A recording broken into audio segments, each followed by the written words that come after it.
Bueno, si querés comenzamos, Bartolo. Los que faltan Bueno, irán ingresando. Ya son y menos 20. compartimos pantalla.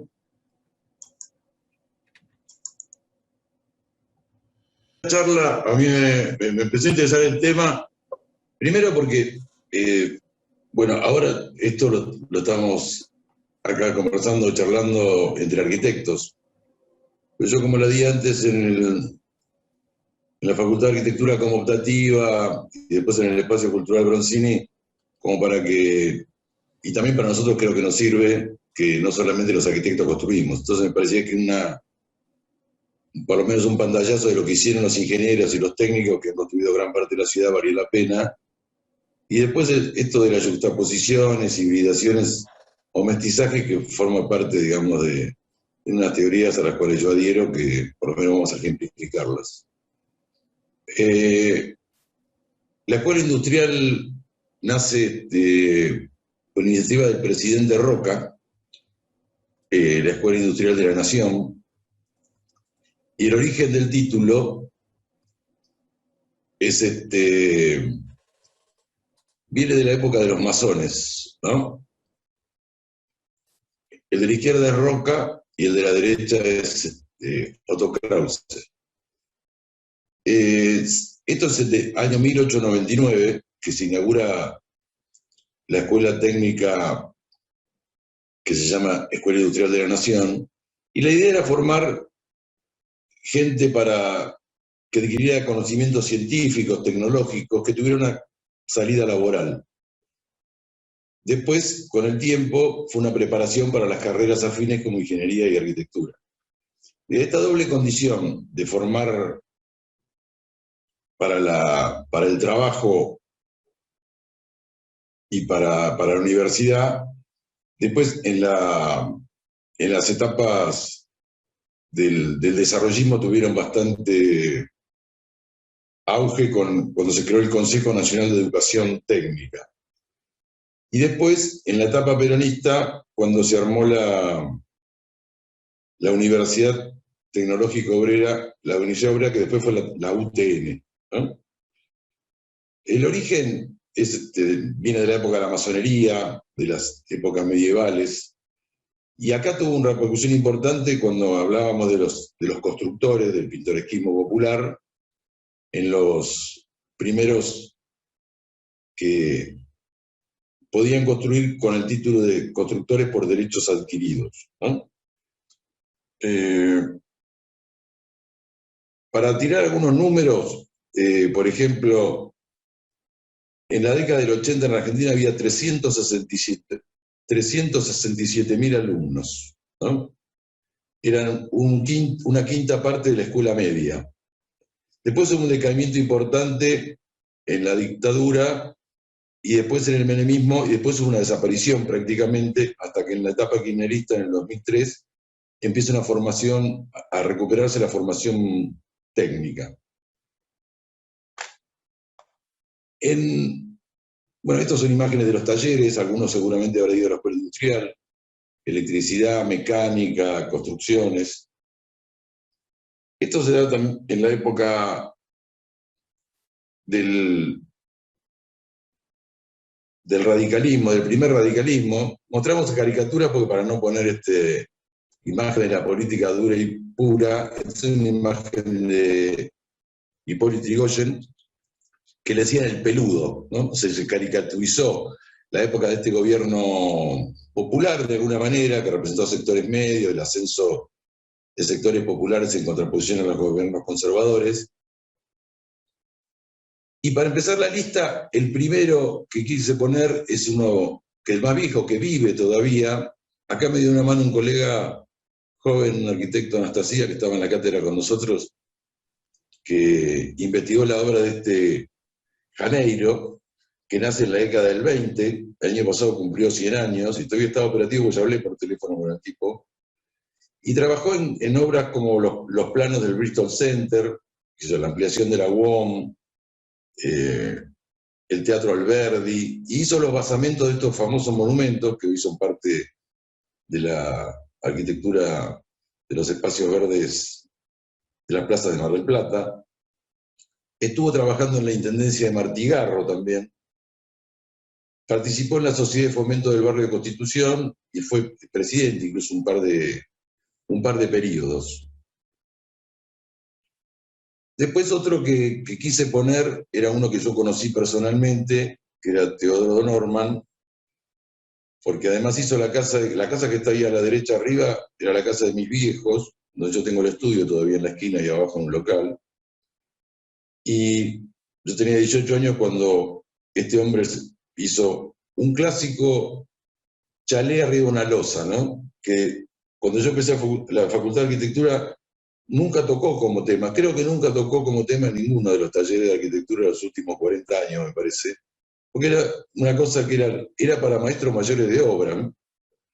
Un error, ¿no? Porque la verdad que es una cosa que se hace muchísimo, hay mucha gente que quiere hacer una vivienda arriba de una losa, y lo clásico que uno ha escuchado muchas veces, no, yo quiero un chalecito, quiero locales con viviendas arriba, o hago la losa, la dejo preparada para construir, y nosotros por eso no nos prepararon para nada. Y este tipo Norman, el cual yo lo conocí porque le dibujaba los planos que mi viejo le encargaba para las demoliciones que hacía, era tipo que tenía una práctica que vamos a ir contándolas en la medida que vaya desarrollándose la historia de estos maestros mayores de obra. La de la izquierda es una casa que se hace para él, siguiendo el pintoresquismo de la década de los 60 que podía haber hecho algún constructor, o incluso algún arquitecto, porque está bastante armoniosa. Norman tuvo una hija arquitecta que trabajó con Vasoín Norman Igorkic, que la vamos a mencionar cuando hablemos en la última charla sobre las mujeres. Y otro personaje importante fue el Mario de Lucia, que fue presidente de la Caja de Ingenieros, Arquitectos y Agrimensores del CPI, del Consejo Profesional de Ingeniería. Un hombre además muy afable, tuvo 2 hijos arquitectos, Luis y Marta, y lo conocían todos porque ahí íbamos los ingenieros, los arquitectos, antes que se crearan los colegios, ¿no? La imagen de la derecha es una casa que está reformada, hoy es esto está en Alberti y Mendoza, por ahí una esquina, que tiene las ventanas que las han agrandado porque es un estudio profesional. Y a la izquierda, el hijo Luis de Lucia, que vive en España y ha hecho toda su carrera ahí. Marta, como arquitecta, fue docente de estructuras. Tiene el título del viejo con las lapiceras, las reglas de cálculo, los plumines, que era con lo que el tipo laburaba, con lo que laburaban todos en esa época, ¿no? Después hay otro personaje que es Diego Castellón, ¿no? Este hombre es un catalán que estuvo exiliado en Francia porque era republicano. Hizo sus estudios en Montevideo y trabajó con el arquitecto Raúl Sichero Bouret, que fue un tipo muy importante de la modernidad uruguaya. Además trabajó con Ernesto Calvo, el padre de Ernesto Calvo Piñón, que es un colega nuestro que está en Mar del Plata, que fue vicepresidente del Colegio de Provincia. Y en la década del 60, en el 62 específicamente, se vincula a Mar del Plata a un sector de clase media alta. Y tuvo un estudio que de hecho compitió con los arquitectos. Acá vemos 2 obras ahí en el barrio.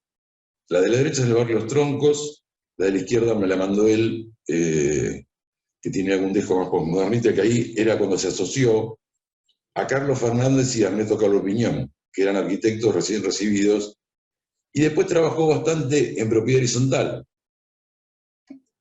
Pero acá hay otro par de casas, una neocolonial, o sea, era un ecléctico en el sentido que podía ser esta casa pintoresquista con revestimiento de madera solapada, de piedra abajo, podía ser neocolonial, pero tuvo bastante desarrollo en el hábitat de propiedad horizontal, como ninguno de los maestros mayores de obra, con edificios como ese de arriba a la izquierda, que es está ahí en Boulevard Marítimo, en Varese, y naves industriales como la de la derecha. Participó en la Asociación de Jubilados de la Ingeniería, está retirado, pero ha hecho frigoríficos de papa, plantas industriales pesqueras, recicló la clínica central, era un estudio como de arquitectos, ¿no? Y además como estaba vinculado a sectores medios altos de la ciudad, laburó un montón, ¿no?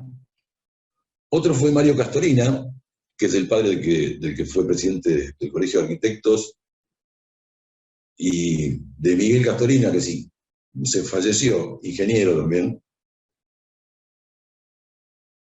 que se hizo la casa esta de la izquierda, que era la casa donde vivía él, Alvear, entre Formosa y Almafuerte. Y yo lo veía elaborar al viejo, porque nosotros estudiábamos con Castor, y allá en el fondo donde se ve el garaje, atrás del garaje tenía un estudio. Y eran tipos que iban a laburar después del horario que terminaba la construcción, y antes de cenar dibujaban de parados nomás sobre un tablero, ¿no? También se metió en el hábitat de papel horizontal. Algunas obras como la de la izquierda, que era propiedad de él, u otros edificios, y después terminó trabajando en la empresa Vista Lotivel, de cual él era vicepresidente, que hizo las viviendas allá en la avenida Antártida Argentina, que es el conocido barrio del SEIP, del Sindicato Obrero de la Industria del Pescado, que fue una obra gigante que se hizo por la administración, donde empezó su carrera profesional el hijo arquitecto, José Luis, como jefe de obra. Estamos hablando del 80, ¿no? Después, otro de estos viejos que yo conocí también, porque lo veía en Amuni, es el abuelo de un arquitecto que se llama Juan Anastasia. El viejo también es bastante conocido porque es un abogado que además fue concejal, socialista. Y este vino de Venecia, llega en el año 49, en la posguerra, empezó trabajando de albañil, como muchos de estos, que estudiaban de noche, y se recibió en el 57. Y él, según relatos del viejo y del nieto, dice que el estilo de él era hacer chalecitos populares, ¿no? La de abajo a la derecha es una obra clásica también de esas, como la que Norman hizo para mi viejo, de locales comerciales, y arriba un chalet, ¿no? Una cosa que para nosotros que tenemos una cultura profesionalista arquitectónica, es un chalet arriba de una losa. Hay muy pocos ejemplos, digamos, de temáticas que se han desarrollado arquitectos, pero siempre, bueno, todos hemos tratado de, cuando aparece una cosa así, no hacer una superposición, sino hacer una cosa que tenga unidad, etc. Pero bueno, no es la historia de estos maestros mayores de obra que laburaban en la periferia, tipo que usaba alternativamente Frentebril, Venecita, Revoque, hacía proyecto y dirección de casas unifamiliares para trabajadores en general, y alguna obra institucional como el Club Libertad, por ejemplo, y en el municipio de Malchiquita. Este Cacho Harto me quedé con el nombre nomás porque es de los más jóvenes, así que lo vamos a pasar. Y además no lo pude enganchar para que me diera datos de los más jóvenes. En realidad me dieron bastante poca bola. Llamé a alguno que era presidente del Colegio de Técnicos, no me pasaron mucha data. Incluso hablé con uno que era un histórico. La verdad que no me dieron mucha bola. Así que bueno, vamos a pasar a los ingenieros. Que la historia de los ingenieros, sí, es una historia que por ahí está más cercana de los arquitectos. Porque, ¿qué pasó? Bueno, pero antes de eso, para cerrar con el tema de los maestros mayores de obra, ¿no? Para cerrar con el tema de los maestros mayores de obra, me gustaría hacer algunos comentarios. Por ejemplo, estos tipos tenían un modus operandi profesional distinto, o sea, no recibían en un estudio, con un escritorio. Los tipos recibían de parado, al lado del tablero, a la familia, y corregían ahí las preguntas que le hacían o las dudas. Estaba la mujer, y venía en un matrimonio, estaba la mujer y le decía, no, la cocina la quiero más nada. El tipo agarraban la goma, corrían un poquito en lápiz, porque dibujaban en lápiz, y decían, de 3x4 está bien, sí, está bien, ¿no? Y la hacían sencilla. El tema del proyecto no era el leitmotiv de su profesión, era los planos aprobados y después construir, que como eran técnicos que se formaron en el taller, eran bastante eficientes para eso. Formaron parte también, y bueno, forman parte del colectivo de nuestras incumbencias, y en el CPI estábamos todos juntos, hasta que se crearon los colegios. Hubo tipos como Pascual Marinucci, por ejemplo, que estudió arquitectura, era un maestro mayor de después formó un estudio bastante importante en Mar del Plata, que era con Mayorano y Mandagarán, ¿no? Había otros que dibujaban para terceros, que yo había uno que era maestro mayor de obra y laburaba en la municipalidad, que se llamaba López, me acuerdo, y hacían servicios de dibujo de planos a los profesionales en general. Yo ahí ya me acuerdo porque además garantizaba que no tuvieran ninguna observación de los mismos tipos que era lo que firmaban, digamos un rebusque, ¿no? Tenían bastante prestigio profesional, lo siguen teniendo en los sectores populares. Creo que es una cuestión que vale la pena analizar, especialmente para los tipos que están en la academia, porque nosotros no es que nos equivocamos, ¿no? Y que hay otros tipos que invaden incumbencias, porque sí, en alguna cosa para trabajar para sectores populares le hemos errado, ¿no? Pero bueno, pasemos a los ingenieros, digamos que los ingenieros sí construyeron un pedazo de la ciudad. El primero es que ya lo mencionamos en su momento cuando hablamos de la fundación de Mar del Plata, pero acá hay que tener en cuenta que la ingeniería aparece en la UBA dentro del Departamento de Ciencias Exactas. En el 52 se crea la Facultad de Ingeniería. El primer ingeniero del país fue el ingeniero Huergo, que era el conocido estaba el Puerto Madero, y después el otro que hizo Huergo. Acá, hasta que se abrió la Facultad de Arquitectura, década del 50, década del 60, hegemonizaban el trabajo profesional y tenían un prestigio social importante, hasta hace no muchos años. Si a uno le decían ingeniero no era para ofenderse, era una cuestión como de prestigio, ¿no? Los ingenieros se manejaban con 2 o 3 libros nomás, básicamente el Loser, que era el libro de cálculo. Usaban el Neufeld porque estaban todas las recetas del arte de proyectar en la arquitectura, con las medidas y todo, que nosotros también lo hemos usado. Hoy está, no sé si estará tan en uso, pero nosotros en la década del 70 que estudiamos, en el 80 era infaltable tenerlo en la biblioteca. De los que laburaron en Mar del Plata, el ingeniero Raterí, Julio Raterí,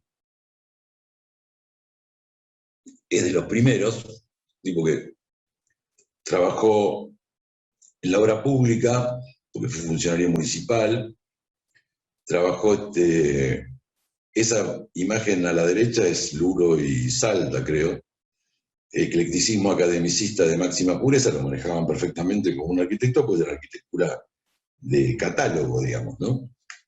El hijo fue ingeniero y la nieta Cristina Rabino y Patricia Rabino también arquitectas, y el nieto Fernando Rabino también. O sea, una larga trayectoria familiar en la construcción.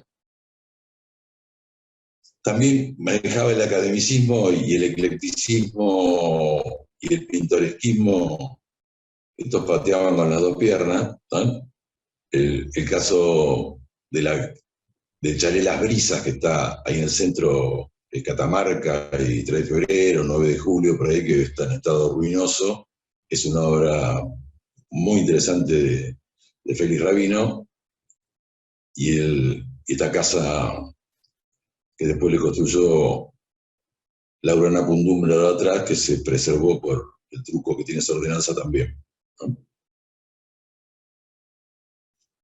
Después viene el auge de la perspectiva horizontal, con lo que ya mencionamos cuando hablamos de esa ley que se sanciona en la presidencia de la Cámara de Diputados de Campo, el que fuera presidente en el 73, y después se diera elecciones de nuevo para que Perón fuera presidente porque estaba proscripto, y en el auge de las clases medias, que ya hablamos del libro de Adamowski, que es un excelente libro que pinta a la clase media argentina en varios aspectos, ¿no?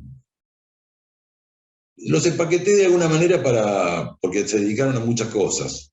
De los funcionarios, por ejemplo, Norberto Villamil, que está esa vieja foto de la universidad, porque esto era el Hotel Ciros, y él hizo este cálculo.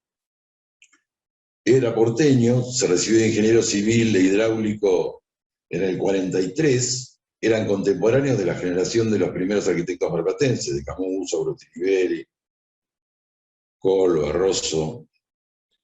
Era recibido en La Plata en el 43 cuando el rector de la Universidad Nacional de La Plata era Alfredo Palacios, el famoso diputado socialista, que creo que fue el primer diputado socialista de América.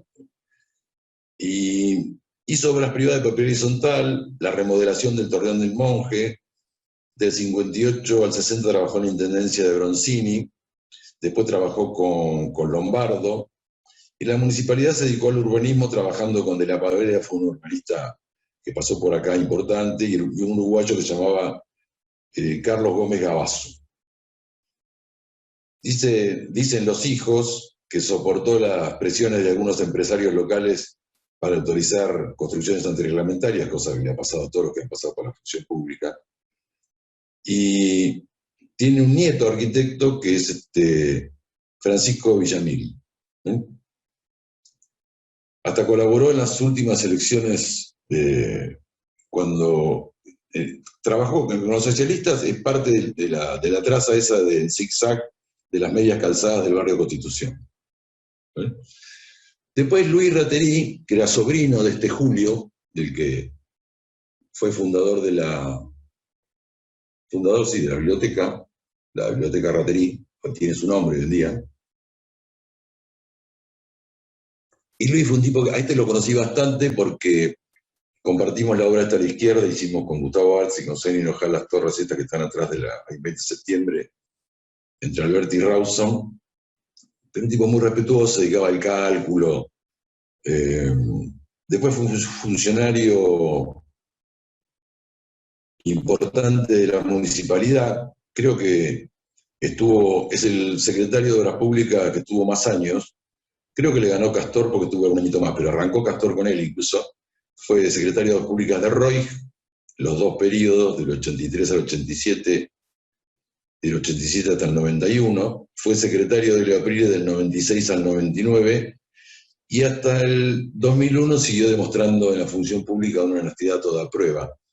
Yo como anécdota les puedo contar que cuando hacemos esta obra de las torres estas de ladrillo rojo ahí en la cooperativa de electricidad, él sale electo Roig y tenía que ser secretario de Obras Públicas, y el tipo renuncia a la dirección de obra porque decía que él no podía seguir dirigiendo una obra y ser secretario de Obras Públicas porque no se podía controlar la secretaría que estaba a su cargo a través de la dirección de obras privadas, controlar una obra que estaba él.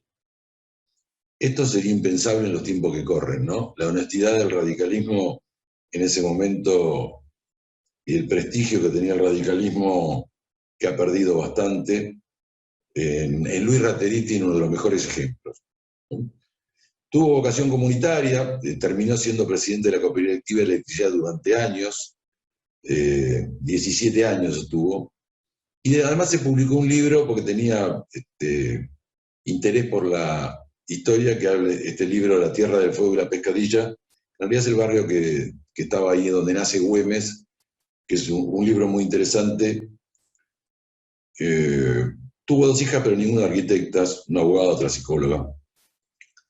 Y después, para seguir con un nombre emblemático de la construcción en Mar del Plata, cuando hablamos de las empresas constructoras de los Lemy, de esa familia que viene, como muchos tanos, a Mar del Plata, pero los Lemy tenían la particularidad de que el abuelo que vino era un cavalieri, venía con título nobiliario, y tuvo una empresa constructora importantísima que después, por problemas familiares en la década del 40, no se desarrolló, pero como estas familias de estos mandaban a algunos a estudiar, y este fue el caso de Nelo, que se dedica al tema de la propiedad horizontal, fue también secretario de obras de los socialistas Lombardo y Fabricio, y también una familia emblemática de la construcción que hoy continúa en el apellido, dos arquitectos muy conocidos. Uno es Darío Lemy, que es profe en la facultad y trabaja también en la profesión y el negro Leme y Norberto, que laburó toda la vida en la función pública y en el Instituto de la Vivienda, en La Plata, y después vino para acá. Mientras tanto, en la Argentina pasaban todas las cosas que contábamos. Este es un dibujo de Santoro, del emblemático pintor que muestra los bombardeos en la Plaza de Mayo del 55. Atravesaron toda la historia política, pero no se metieron mucho en la política. Por eso muestro dibujos en general, o caricaturas, ¿no? Hay otro paquete interesante que yo los puse, los nombré los polifacéticos. Los polifacéticos se dedicaron a varias cosas. El más polifacético quizás sea Julio Sanguinetti, que fue un tipo que fue nacido en Praga, cuando Praga era Checoslovaquia, ¿no? Hoy es República Checa. Murió hace no muchos años, en el 2009, y se graduó en el 52 con diploma de honor. Un tipo muy inteligente. Estuvo en la profesión, en la docencia, en la política, en la gestión pública, y tuvo actividad empresarial. Estuvo en el centro, en la Unión Argentina de Ingenieros, acá en la Asociación de Profesionales de Ingeniería, la Caja de Previsión Social. Siguió siendo hasta que se murió, digamos, que conducía, sin ser presidente, el Centro de Ingenieros, el Colegio de Ingenieros. Hizo muchos edificios por horizontal. La casa de la derecha, que es la casa de él, es una casa reitiana, que no pude averiguar quién la hizo, pues seguramente la firmó él, pero se nota que no es la mano de un ingeniero, porque es una casa reitiana de máxima pureza, está ahí en Entre Ríos y Peña, tiene una cancha de tenis, ahí después la lotearon. Fue secretario general de Desarrollo Urbano y Medio Ambiente en la gestión de Rusac, y fue candidato a intendente por el justicialismo. Un tipo importante. Esa empresa de servicios Consulmar era una cosa que se inventó él, que tenían los primeros programas, esas máquinas gigantes que había IBM, que tenían el tamaño de un auto, que eran las que procesaban las expensas de los edificios, ¿no? Estaba ahí en la calle Alsina, entre de Colón y Boulevard Marítimo, ¿no? Otro polifacético fue Ulises Polonia. Polonia es un tipo que se hizo por ahí muy conocido porque tenía esa inmobiliaria y le puso esos carteles triangulares, que la familia cuenta que hicieron esos carteles triangulares porque estaban cansados que se afanen para techar viviendas precarias, efímeras, en las ocupaciones de tierra que dieron origen a la Villa Miseria. Entonces los triangulares no se los afanaban por la forma que tenían, en cambio los cuadrados siempre servían para algo. Y ha sido durante años un emblema, distintivo de su inmobiliaria. Hoy la continúa el hijo de un hermano, porque esto lo tuvo con un hermano, y la arquitecta Polonia, que ya está retirada de la facultad y de la práctica profesional, sigue trabajando en la inmobiliaria. Es un tipo que además se dedicó a la política, era un tipo del Partido Intransigente, un hombre de la izquierda nacional, por decirlo de alguna manera, y publicó estos libros como El Desafío Argentino, que es un libro de carácter político, o de más abajo que decía Mi amigo el tímido, ¿no? Después Nino Ramela, que es muy conocido, el hijo, que es un periodista importante que inició su carrera periodística en el diario El Atlántico, fue corresponsal de La Nación, fue concejal, secretario de Cultura de Aprile, fue director de la Casa Argentina, de la Casa de Mar del Plata en Buenos Aires. Y el viejo, Nino, que vivía ahí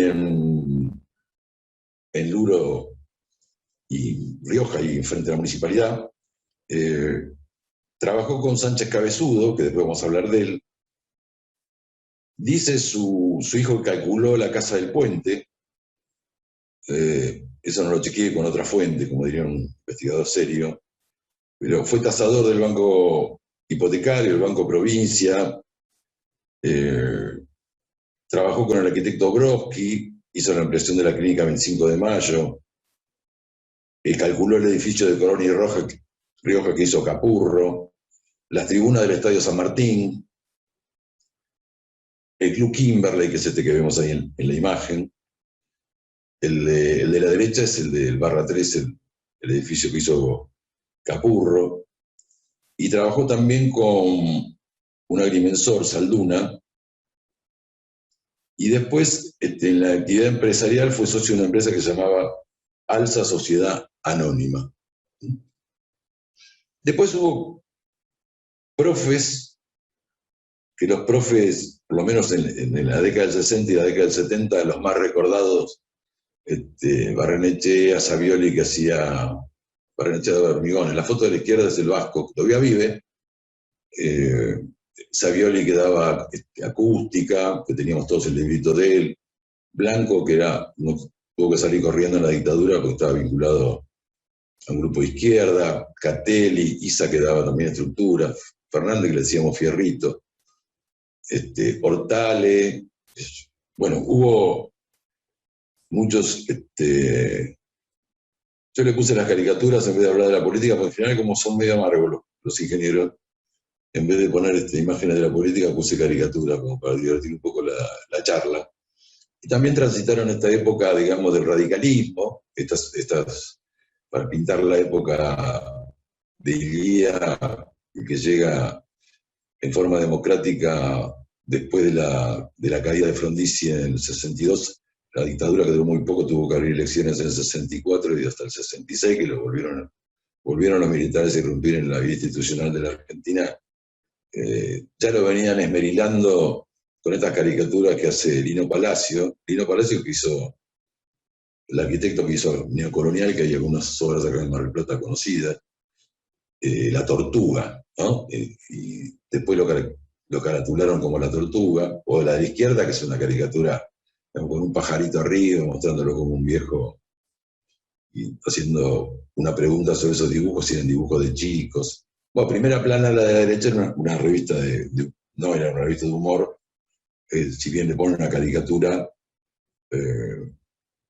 esa era la forma de ridiculizar a las democracias, una democracia débil porque accede al gobierno con la proscripción del peronismo, pero elegido al fin, y lo que era esta etapa que también transitaron todos estos ingenieros. Había tipos que hicieron solo cálculo de hormigón, solo eso, como César Caballero. César Caballero fue de los ingenieros más prestigiosos. En Mar del Plata laburó para Daseo, el edificio de la derecha arriba de Nijo Cali, era la empresa que mencionamos, de Nicolás Daseo, que los nombres, y el Nijo Cali venía por Nicolás, José, no sé, los nombres de los hijos. Trabajó para los Maral también, que eran de un ingeniero y un arquitecto de origen judío porteño, que construyeron y siguen todavía haciendo alguna cosa, creo. Alquilaron la marca para hacer las torres de Peli, que hoy la tiene el ingeniero Silva.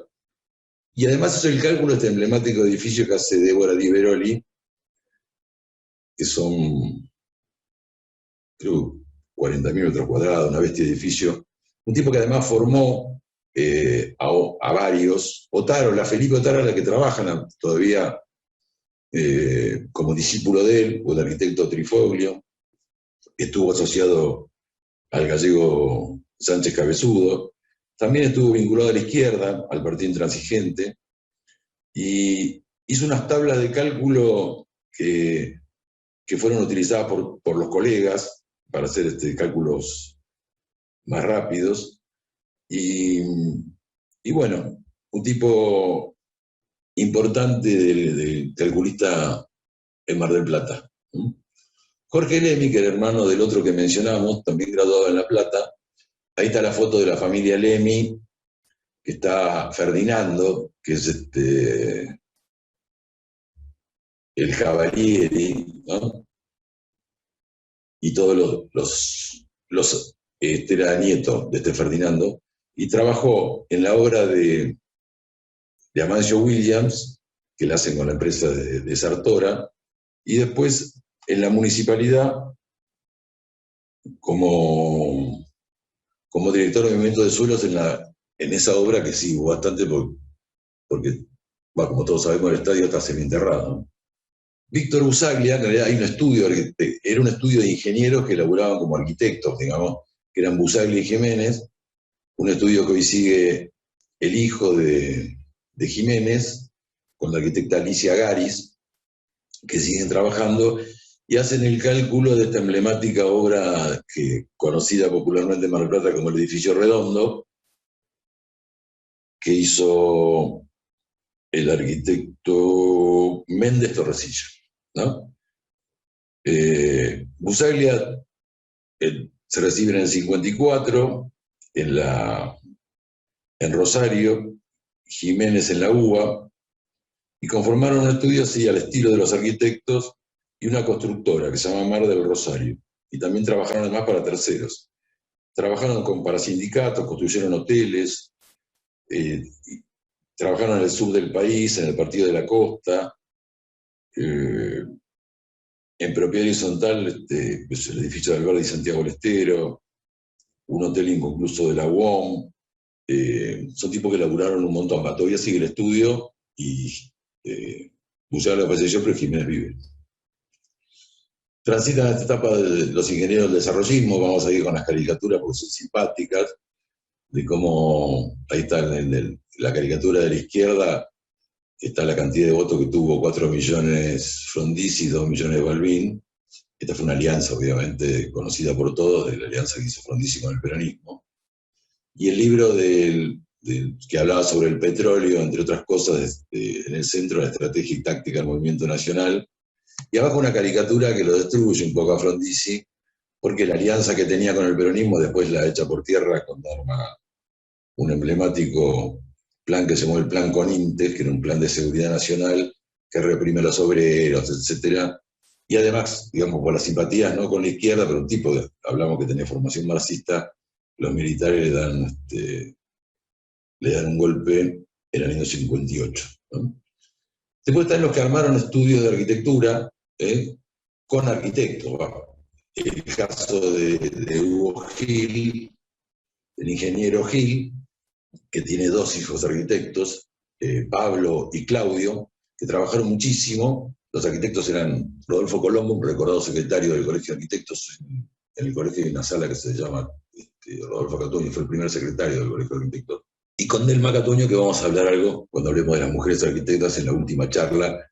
Hacen esas torres de municipales ahí en la calle de Orrego y Roca, por ahí, a 45 grados, o esta obra de la calle Buenos Aires y Rawson, por ahí, que es un planteo en L, un edificio de una calidad arquitectónica muy interesante, que lo tendríamos que haber mencionado en el hábitat de propiedad horizontal, pero bueno, lo pones acá. Este hombre se graduó en el 53, en La Plata, y hace también edificio de propiedad horizontal, como esta serie de edificios que se llaman los San Francisco, el nombre que tienen, son 3, 4 creo, ahí en Varese.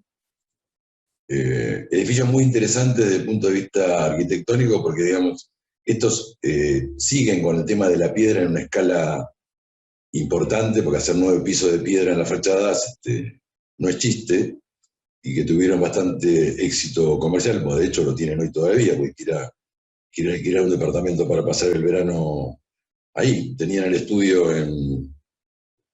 donde estaba donde está todavía el centro médico, ahí en la calle San Luis, entre Belgrano y Moreno. Y bueno, estas fotos me las pasaron los hijos Claudio y Pablo, que les agradezco, porque yo no sabía que estos edificios, que los miré 1000 veces, habían sido del viejo, de Catuño y de Delma y de Colombo. Después otro que formó un estudio con arquitectos fue Jorge Cuarto.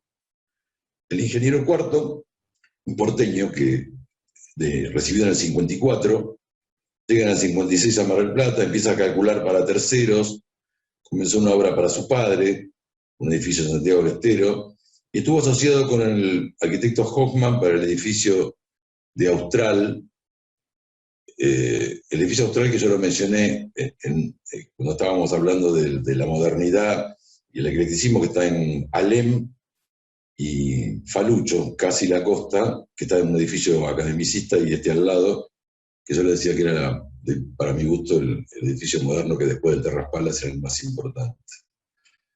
Estuvo muy metido en el tema del papel horizontal. Con Malena Catuño fue pareja, se divorció, y con Julio La Rosa Pedernera, que el hijo también es arquitecto, además conocido por todo lo que pasaron por la facultad, siguió con la tradición familiar. Hacen edificios ya son, a pesar de La Rosa Pedernera todavía vive, Delma también. La Rosa Pedernera tiene como, creo que 92, 93 años, está derecho como un eucalipto el viejo. Y se cansaron de laburar en gran escala o en pequeña escala, como estas casas. Las casas de la derecha tienen el cartel solo de La Rosa Pedernera.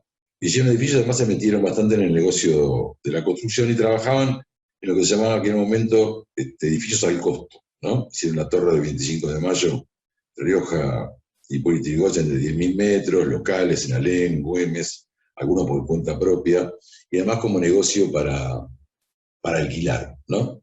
Sigue pasando la historia argentina, y para mostrar caricaturas que ridiculizan a Perón después de 18 años que vuelve a ser presidente. Y después de otro paquete de los empresarios. Hubo ingenieros que se dedicaron a ser empresarios, cuestión que los arquitectos en esa época nada. Hoy en día, después de muchos años, hay mucho empresario arquitecto. Y bueno, se metieron en el negocio de la construcción, ¿no? El negocio de la construcción que en la Argentina, en Mar del Plata en particular, fue muy rentable, ¿no?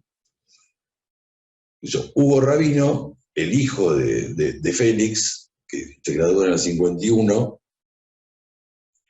que además era ingeniero electromecánico, que tuvo las hijas a Cristina, a Patricia, a Fernando como ingeniero, asociado con Boidanich, hicieron cantidad de edificios. Además tuvieron una empresa importante que no pude conseguir ni siquiera una foto ni un papel membrete para mostrársela, porque era una empresa que se llamaba Braseplast, que era anodizado de aluminio, que era uno de los primeros sistemas para evitar la oxidación del aluminio, antes que siguieran los prepintados estos que hay ahora, y que era una industria avanzada en Mar del Plata, que estaba en la calle Come Justo y Salta, España, por ahí, donde se retiraron a la escuela industrial. Pero tuvo muchísimo laburo, y con Boidanich también laburó con Capurro, este edificio de oficinas conocido por todos ahí en pleno centro. Uno no se da vuelta para mirarlo porque es una arquitectura más anónima. Esta es la modernidad triunfante, ¿no? Lo que yo decía, que hay que mirar más que la modernidad de la vanguardia, que la vanguardia son los primeros que están en el frente y los primeros caen, y mirar la que ganó, ¿no? La que ganó es esta. Y nosotros, o algunos de nuestros colegas, a veces tienen una vocación vanguardista que generalmente caen, ¿no? Este hábitat anónimo de la propiedad horizontal, este edificio era donde vivía Rabino, en Falucho, Santiago del Estero, un edificio que yo conozco bastante tiempo, porque estudié con Cristina y hemos hecho muchas entregas ahí. Hemos tomado bastante vino que el viejo le gustaba y del bueno, y whisky también. Un lindo viejo, un lindo viejo. Boidanich también fue profe en la facultad, hizo proyectos, direcciones. Hay una hija que es colega, Mercedes Boidanich, y también está la mención a Braseplast, que fue una empresa que duró 20 y pico de años. Después está Mario Mazzola, ¿no? Mario Mazzola, que fue un empresario. Mario se graduó en el 48, viene a Mar del Plata, en la Universidad del Litoral se graduó, y empieza en la escuela industrial como profe. Casi todos empezaron de profe en la escuela industrial, porque ahí había laburo, y mientras tanto iban haciendo cálculos para la gente que conocían, se iban metiendo en el tema, y en una empresa que se llamaba Ingeniero Mazzola Cemento Armado, INCA se llamaba la empresa, que construyó y laburó mucho. Tiene una hija ingeniera, pero no civil. que egresó de la universidad local. Y hizo la obra de hormigón del cementerio Parque, que era esa obra emblemática que hizo el conocido arquitecto El Bucho Valiero, ¿no? Después el Eduardo Eloy Agüero, porteño, que se bordó en el 54, que es el hijo del arquitecto que hoy preside el colegio, que empezó haciendo su laburo como jefe de una empresa que se llamaba Pascolini, que hizo los tanques de agua del Club Los Acantilados, y se armó una empresa de contratistas de estructuras que tuvieron como cliente privilegiado al célebre arquitecto catalán Bonet. O sea, Bonet decía que no, yo quiero que el hormigón me lo haga Agüero, ¿no? Hicieron una serie de edificios ahí en la Diagonal Pueyrredón, como este de la derecha, Diagonal y Rioja, y varios más por ahí, se llamaban los edificios Atuel, ¿no? Creo que el estudio de Agüero está todavía en el mismo lugar o en el mismo edificio donde lo tenía el viejo. Y también laburó muchísimo en esta escala de trabajo y como empresario, ¿no? Después otro emblemático ingeniero que también fue un empresario fue Mario Salles, que se graduó en el 46, daba clases de matemática en La Plata cuando estudiaba, y viene a Mar del Plata y empieza a trabajar en el Banco Italiano, y sus obras en principio las construía Riveri García o Daseo, y después él arranca una empresa constructora, pero básicamente se dedicaba al negocio de la construcción y armaba consorcios, tipo muy habilidoso, que termina siendo hotelero. El hotel que se llama Valles, que está ahí en Santiago del Estero y Luro, era Valles, era Salles el hotel. En Buenos Aires era 9 de julio también. Arrancó, digamos, siendo profesional de Nicolás Daseo y terminó hasta asociándose con él, con Fiorentini, con Veramendi, que eran los empresarios de la época.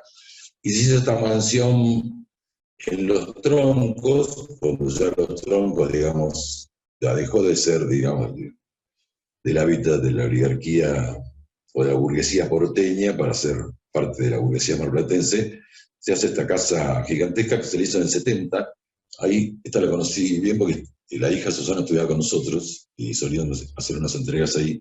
Una casa hecha todo lujo, con las canillas se bañaba en oro, un tipo que veraneaba en Biarritz, por ejemplo, ¿no? Un tipo que veraneaba en Europa, tenía una carpa en Cannes, veraneaba en Cannes, un tipo que hizo muchísimo dinero con la profesión, ¿no? Después, Nando Miconi, ¿no? El hijo el Gurí Miconi, de José María, un arquitecto que sigue trabajando con una empresa constructora, y el otro hijo fallecido, que era el ingeniero Fernando Miconi.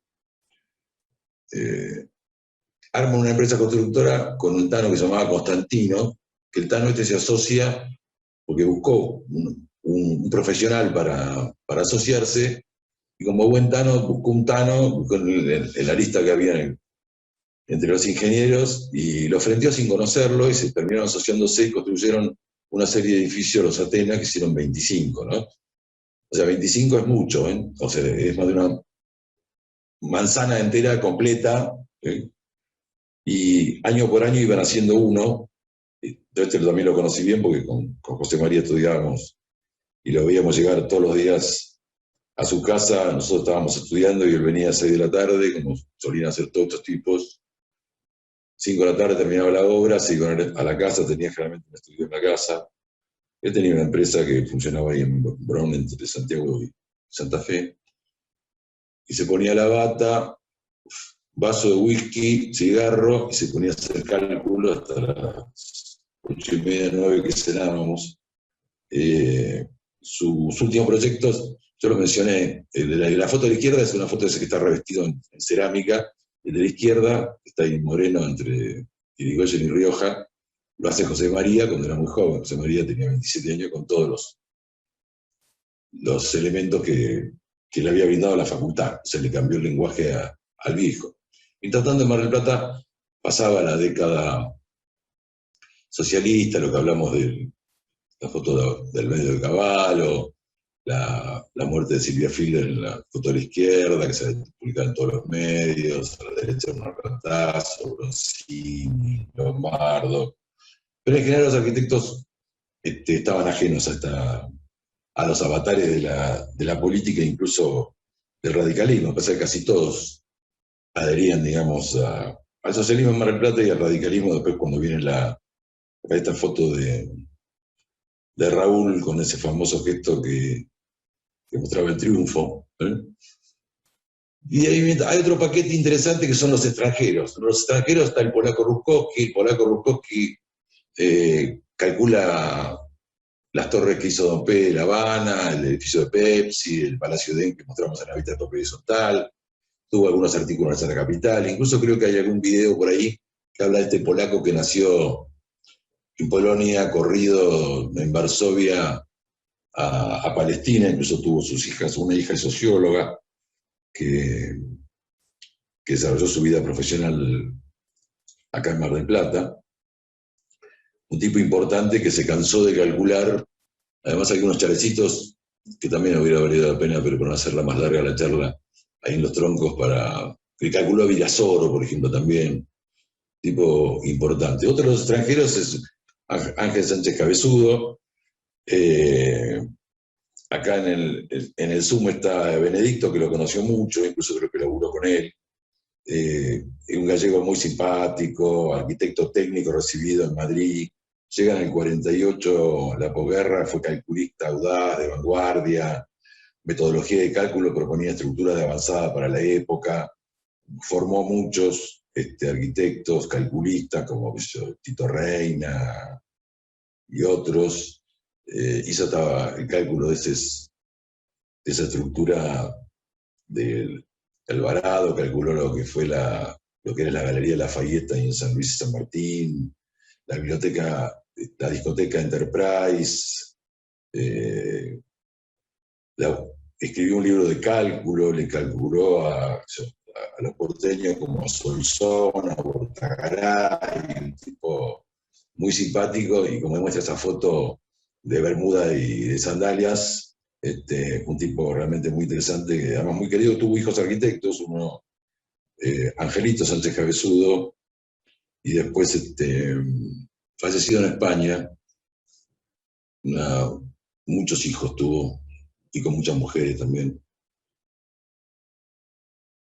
Y acá, bueno, vamos a entrar en un capítulo que a mí me interesaba por lo menos mezclarlo para no dejar los ingenieros y la frialdad de los ingenieros y la homogeneidad de su arquitectura, en un tema que a mí me interesa bastante, que es esto de los autoconstructores, o algunos, por ahí maestro mayor de obra, pero que hacen juxtaposiciones, hibridaciones o mestizajes. Este es un tema que está bastante escrito, especialmente por tipos que el caso de García Canclini, que es lo que nos mencionamos en alguna charla, que habla de las culturas híbridas, ¿no? Que es lo que nos toca en Latinoamérica. O Ángel Rama, la ciudad letrada, que se refiere a la ciudad letrada, a la ciudad, digamos, prolijamente construida y con arquitectura de firma, o de nombre, o de estilo, para decirlo de otra forma. Hay bastante laburo de esto. Yo, si quieren, les puedo pasar alguno del libro o algún artículo que habla de lo que es el mestizaje, las hibridaciones, las juxtaposiciones, que en realidad hablan de nuestra cultura, de lo que hacemos nosotros en la Argentina, y además que creo que es una receta, ¿no? Es la cosa de poder hacer hibridaciones, mestizaje. Pero bueno, para no hablar de lo que se podría hacer, vamos a mostrar una serie de imágenes para mostrar una parte de la arquitectura de la ciudad que en general los arquitectos no le damos bola, pero nosotros miramos la pureza, lo que hicieron los arquitectos, ¿no? Y la ciudad tiene, bueno, toda esta cosa que hicieron los ingenieros, que para mirarla, porque constructivamente es tan impecable, tienen 60, 70 años, como el hábitat masivo de propiedad horizontal, que hay mucho que aprender de eso, y nosotros, la verdad que no le damos mucha bola, y menos a estas cosas que parecen medias grasas, ¿no? Para decirlo como se decía en una época, o kitsch por ahí. Pero bueno, les voy a mostrar algunas imágenes, porque esto la verdad que me gustaría hacer algún laburito y poder escribir, o poder Pero es así, hay tipos que lo han levantado este tema como Roberto Fernández cuando hace un desarrollo en el laboratorio americano de cómo el mundo central, el mundo europeo, el primer mundo, usa Latinoamérica como un laboratorio, como un laboratorio qué sé yo, de la modernidad claramente, con Brasilia, si vamos un poco antes también, el barroco americano, que ya lo trasplantan. Bueno, Rodolfo Kusch, que ya hicimos alguna mención del filósofo argentino más importante, si nos parece importante un tipo que haya pensado la filosofía desde la Argentina, ¿no? En América Profunda, o filosofía del hombre americano. Todas estas cosas están, las hibridaciones, las juxtaposiciones y los mestizajes están mezclados por lo menos con estos 4 autores importantes, y hay algunos más, y hay muchos seminarios y charlas sobre esto. Pero bueno, acá la juxtaposición, la hibridación, acá está claro que esta casa que arranca con la clase eclecticista, el eclecticismo academicista, que no llega a ser chorizo, de repente le aparece un faldón de tejas, ¿no? Es una clara juxtaposición de pintoresquismo con academicismo, para decirlo de alguna manera, ¿no? O esta cosa a línea municipal que mezcla el zócalo de piedra, que es más chaletero, el ladrillo visto, y arriba termina con frentebril, y además se da el lujo de hacer arriba con ladrillo de canto, 2 parados y 1 acostado, a dar una terminación, y los 2 caballitos de mar ahí pegados, ¿no? A mí me parece maravilloso esto, simpaticísimo, ¿no? Que es algo que nosotros no haríamos, pero me parece que vale la pena pegar una miradita. O esto que arriba tiene una guarda claramente art déco, el friso superior, qué sé yo, no digamos neogótico, pero eso es algo medio ojivales, y el zócalo de piedra, ¿no? De constructores, de autoconstructores, los tipos que toman la piedra del pintoresquismo clásico y aparece como un recuadro en Frentebril.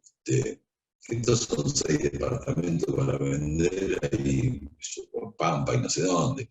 Este tipo de arquitecturas así híbridas, o que ponen una casa perdida en cualquier lado, así, esta casa que tiene planta de casa chorizo, pero son modernas, con una estrella de mar o con un molino de viento dibujados en el Frentebril, ¿no? De alguna forma así de expresar simbólicamente cuestiones. Con esos rombos que también son un símbolo de la modernidad incipiente en su momento, aparecen ya claramente, digamos, juxtaposiciones o hibridaciones entre el pintoresquismo y la modernidad. En el caso de arquitecturas que tienen alguna cosa comercial, y para que se note, para que tenga algún valor, esta puerta de garaje reciclada con esta chapa punto y raya, o la de la derecha que está ahí frente a la Plaza Mitre, ahora no es Royal Canin, ahora hay un lugar de discos ahí, una discoteca de vinilos, esas cosas, entre Irigoyen y Mitre, frente a la plaza. Creo que esto lo hizo Lodi. Después, hibridaciones, porque hay muchas casas que están ahí por los troncos que cambian de destino, casos de seguros, entonces para dar una imagen como que es una cosa moderna, para que no se note que es una casa, hay algunas cosas que tienen algunas más aciertos, otras menos. Claramente le suma un volumen redondo, le hace una especie de voladizo con la marquesina, toma las ventanas, es un recurso moderno de juxtaposición e hibridación entre la modernidad y el pintoresquismo, o el de la derecha que le tocó al arquitecto que no sé quién habrá sido, un chalet y un tema de salud, y el tema de salud no va con la imagen chaletera, entonces deja la parte de piedra, revoca el paño de al lado, o este caso que está ahí por Playa Grande también, que una casa pintoresquista que le suman el cubito ese que está a la izquierda, que en su momento para mí quedaba más simpático, lo habían hecho estaba pintado en negro como se pintan las aleaciones hidrófugas, en el caso de hacer doble muro, que evidentemente no se hicieron, era negro, y se notaba como una cosa que era ajena, ¿no? El color, ahora lo metiza con el resto, que no queda tan bien, pero bueno, cerco de madera para para privatizar el jardín. Esta obra que sí, sé que la hizo Dorsi, que además Paradi me la ha contado, una excelente ampliación, se diría en términos formales de la profesión, pero esto es claramente una juxtaposición o una hibridación o un mestizaje entre la modernidad y el pintoresquismo que Dorsey lo realiza con mucha maestría. Además uno se separa frente a esta esquina, ve que hasta la mambostería de la carpintería en ángulo tuvieron que ser replicadas, porque le agregó un paño, se lo sacó, y no se nota en las juntas, y después hizo ese volumen de escalera. Esto es claramente intervenciones sobre el pintoresquismo, ¿no? Que esto es un tema y es difícil de pensarlo, ¿no? O esta que era la casa del maestro mayor de obra que mostramos de Luchía, o esta que duró poco, un zócalo moderno, unos locales, porque sobre la calle Alem esto no podía resistir mucho tiempo con mucha ley, ahora esto está demolido.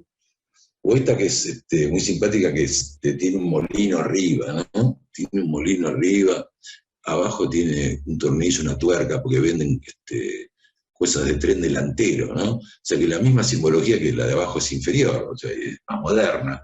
Arriba le puso un molino porque el tipo, qué sé yo, por ahí abajo antes vendrían granos, qué sé yo, pero también de Frentebril, ¿no? Esa cosa a mí me resulta rara, simpática, y cuando puedo le saco una foto sin mucho orden, a pesar de que acá le busqué algún orden, o este pintoresquismo, ¿no? Con ese balcón que quiere ser moderno y no llega a ser moderno porque tiene unas ménsulas que lo tienen, que son académicas, esa mezcla, el portal, la puerta de entrada con el cerco de medio punto, la piedra que va subiendo con las cosas del pintoresquismo, o esta que está en el puerto, que tiene muy marcadita el paño de piedra, el paño de la carpintería, la madera verde machimbrada en los antepechos de las ventanas, solapada arriba, no sé si achada, esta cosa que es una mezcla entre el racionalismo y el pintoresquismo. Bueno, esto que es la última ampliación que tuvo lo que se llamaba la asistencia pública, que ahora se llama Centro de Salud número 1, presidente de Ilía, que es más moderno, que es una intervención que es bastante abstracta sobre un edificio de valor histórico de Mar del Plata, que por suerte se recuperó, ¿no? O estas cosas de estos frontis triangulares que son academicistas y con techo de tejas sobre un edificio que está premoderno, digamos, ¿no? Con una entrada medio imperial, con la bola de piedra, esa mezcla interesante, ¿no? O el caso de lo que fue el hospital ferroviario y entre Febrero y Independencia, con el portal de entrada muy academicista, el techo de teja pintoresquista, el zócalo pintoresquista, y el muro ese con ese revoque simil piedra, que era un patrimonio del eclecticismo, ¿no? O esta cosa que en locales que intentan ser modernos, en una cosa que está en el primer modernismo, o esta que tiene un chalet que es de piedra y además le pusieron venecitas, ¿no? Venecitas estas azules. O sea, esto es una cosa que es rara, porque el hombre trabajaba en la construcción y le regalaron un lote de venecita, o el tipo se inventó y le pareció una cosa que era valorable, poner piedra y a un chalet ponerle venecita, porque la venecita era patrimonio de la arquitectura de propiedad horizontal. O que hace un chalet y le pone Frentebril, ¿no? Con las columnas verdes, en 2 tonos de violeta, menos violeta, sobre zócalo de piedra. Esta es una clara hibridación y juxtaposición entre un lenguaje de la propiedad horizontal de la época, moderno de alguna manera, y el pintoresquismo, ¿no? Que esto me pareció simpático como para cerrar, digamos, esta breve pasada sobre la juxtaposición, las hibridaciones y el aprendizaje, si bien tienen mucha literatura escrita, bueno, es una transposición a la arquitectura que yo, bueno, me tomé la licencia de por lo menos ponerla acá sobre el tablero y decir, bueno, a ver qué se piensa, ¿no? Y bueno, porque nuestra ciudad es así, digamos, nuestra ciudad es ecléctica. A la derecha está el pintoresquismo de máxima pureza ahí por el centro, el academicismo eclecticista, estas viviendas y locales en planta baja, y la modernidad de los 40. Esto en Mar del Plata es una juxtaposición, hibridaciones, mezclas, ¿no? Y nosotros tenemos una cultura estética, además formados en la modernidad, casi todos, en la cual estas cosas son medias inaceptables. Nosotros, los valores que la homogeneidad, que fue uno de los valores, cuestión que creo que hay que ponerla en duda, porque la homogeneidad no es un valor en sí mismo, y la heterogeneidad, si uno tiene una mirada benévola, ¿no? Esta cosa de las mezclas de estilos y de épocas y de tiempo, que es un poco la mezcla de la historia de la arquitectura vinculada a la historia social y política de la Argentina, y especialmente de Mar del Plata, me parece que hay que valorarla. Por eso quería mostrar alguna imagen que persiste, que la caminamos todo, como para mirarla con más cariño, porque la verdad que, bueno, aparte de que cualquier obra de arquitectura es el esfuerzo de mucha gente, hay gente que puso su esfuerzo personal, su trabajo, su sudor, sus lágrimas y su dinero también, que forma parte de nuestro patrimonio arquitectónico. Así que bueno, quería terminar con esta charla, porque la próxima ya es sobre la historia de la Facultad de Arquitectura, que esto sí tiene una clara incidencia en la historia de la arquitectura de Mar del Plata, porque aparecen, digamos, los cambios en la Facultad de Arquitectura, que ya vimos el producto, digamos, cuando hablamos de la generación del 70, pero quería por lo menos mostrar lo que fue la formación en la facultad, que ya casi tiene 60 años. Así que bueno, si no hay alguna pregunta, alguna observación, hasta la próxima. Estuviste recargado, Bartolo. ¿Sí? Me encantó la justaposición, ¿eh? Sí, eso para hacer un laburito. ¿Eh? Es para hacer un laburito. Impresionante, impresionante. Sí. Poder criticar esas obras así me parece muy loable. Sí. Bueno, si no hay preguntas, ya está grabado en la plataforma el módulo anterior, y en 2 o 3 días va a estar grabado este. Así que bueno, gracias Miguel, gracias a todos por participar. Bueno, te voy a pasar un texto que tengo sobre el tema de las justaposiciones y después Bien. Compartirlo con los colegas. Sí, sí. Te lo voy a pasar. Bárbaro. Gracias. Bueno, abrazo. Hasta luego.